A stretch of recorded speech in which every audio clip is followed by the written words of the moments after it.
Welcome to Revelation Unraveled. I'm your host, William Tapley, also known as the Third Eagle of the Apocalypse, and the co-prophet of these end times. Well, for 4 years now, I've been saying that the Great Tribulation would begin in the spring of 2014.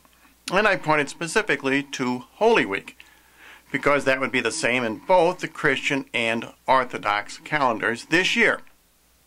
And I believe Almighty God has marked this time for the beginning of the Great Tribulation with that first of the 4 blood moons.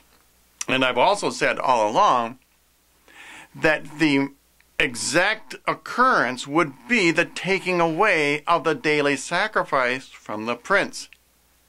Now, most Bible scholars will agree that that indeed is the first abomination of desolation that marks the beginning of the Great Tribulation. That is the second half of the 7 years of tribulation.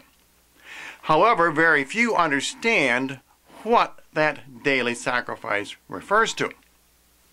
Daniel explains in his chapter 10, verse number 3, I ate no desirable bread, and neither flesh nor wine entered into my mouth.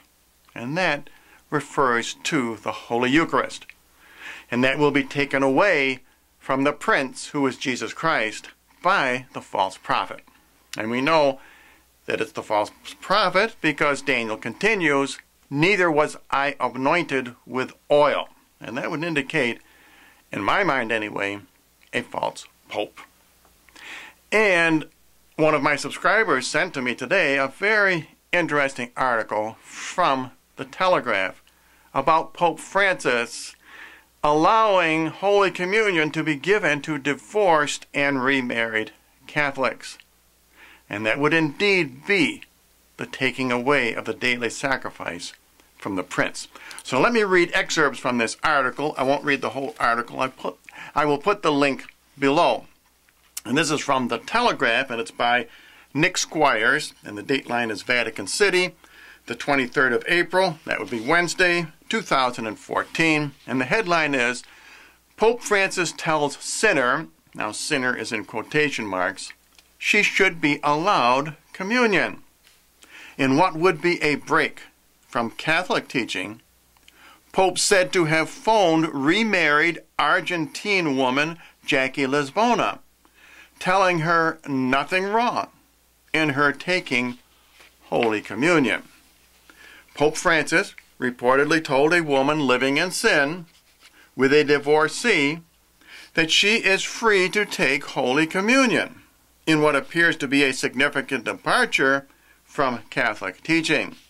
Jackie Lisbona, who is from the Pope's homeland of Argentina, wrote to the Jesuit pontiff to tell him that she had been refused communion by her local priest, who objected to the fact that she was married to a previously divorced man.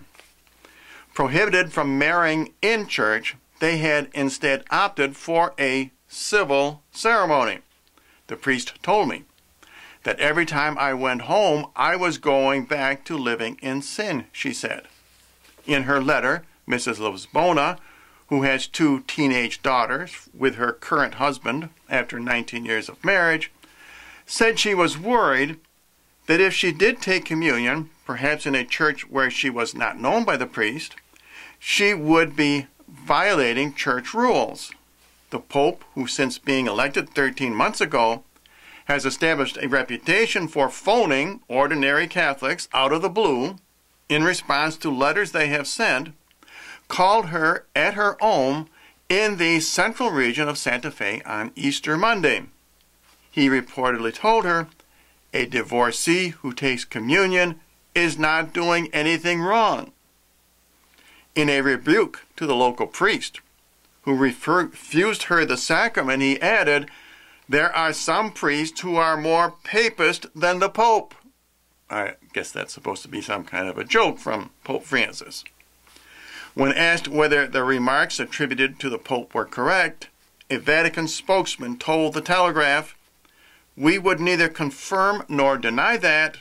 This was a private telephone call made by the Holy Father, and we would not divulge the details.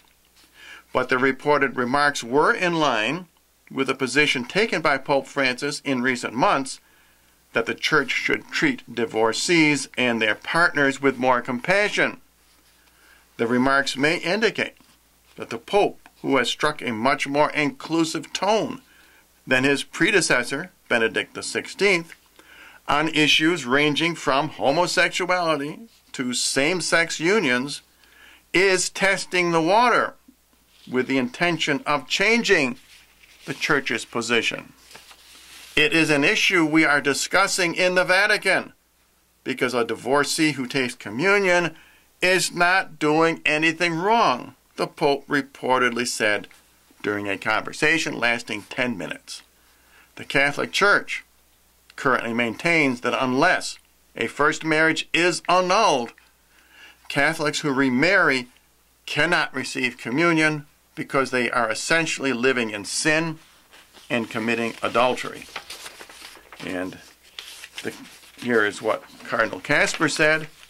The push for a more inclusive approach towards divorced Catholics has been led by Cardinal Walter Kasper, a German theologian, who has called for openings and changes in how the Church confronts the issue. Well, if indeed Pope Francis goes through with this is definitely the taking away of the daily sacrifice from the Prince. This definitely marks him as the false prophet. It marks the beginning of the Great Tribulation because he would be reducing a sacrament to the level of a sacramental. And this is the warning I have been giving to Catholics all along. Let us all pray that Pope Francis does not tread in these waters that he is stirring up, because he would be starting the Great Tribulation. And please do not forget to visit my new ThirdEagleMedia.com website, where I have unsealed all the great prophecies of Daniel.